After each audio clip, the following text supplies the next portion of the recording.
ताज़ा खबरों के लिए हमारे RRC के YouTube चैनल को सब्सक्राइब कीजिए और बेल आइकन को क्लिक कीजिए।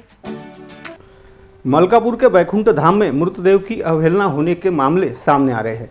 यहां दफनाए गए शवों को आवारा श्वान खोदकर बाहर निकाल रहे हैं, जिसके कारण शमशान भूमि सहित आसपास के परिसरों में मानव के अवशेष दिखाई दे रहे हैं, जिसके कारण जनमानस की भावना आहत हो रही है। वाशिम जिले के मलकापुर में शहर के बैकुंठ धाम शमशान भूमि में दफनाए गए मृतदेह की अवहेलना का मामला सामने आया है, जिसके कारण जनमानस की भावनाएं आहत हो रही है। मलकापुर शहर में नदी के किनारे माता महाकाली वार्ड परिसर में बैकुंठ धाम शमशान भूमि है। इस शमशान भूमि की नदी के पास वाली सुरक्षा दीवार पिछले कई सालों से क्षतिग्रस्त होकर गिर गई है, जिसके कारण नदी के पास से शमशान भूमि की किसी भी प्रकार की सुरक्षा नहीं है।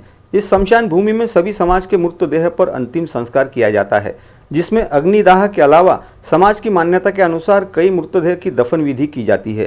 परंतु पिछले कुछ समय से दफना गए मृतदेह की अवहेलना होने का प्रकार सामने आ रहा है। मलकापुर शहर सहित परिसर के श्वान यह शमशान भूमि के भीतर घुसकर दफनाए गए मृतदेह को खोदकर बाहर निकाल रहे हैं, मृतदेह को खींचकर शमशान भूमि परिसर में ला रहे हैं, जिसके कारण शमशान भूमि और आसपास के परिसरों में मृतदेह के अवशेष, हड्डियां आदि नजर आ रही है, जिसके कारण जनमानस की भावनाएं आहत हो रही है।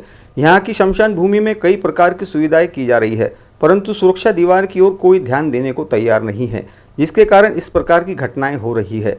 मानवता को शर्मसार करने वाले ऐसे प्रकार पर रोक लगाते हुए इस शमशान भूमि में आवश्यक उपाय योजना करते हुए तुरंत सुरक्षा दीवार को बनाने की अपेक्षा व्यक्त की जा रही है।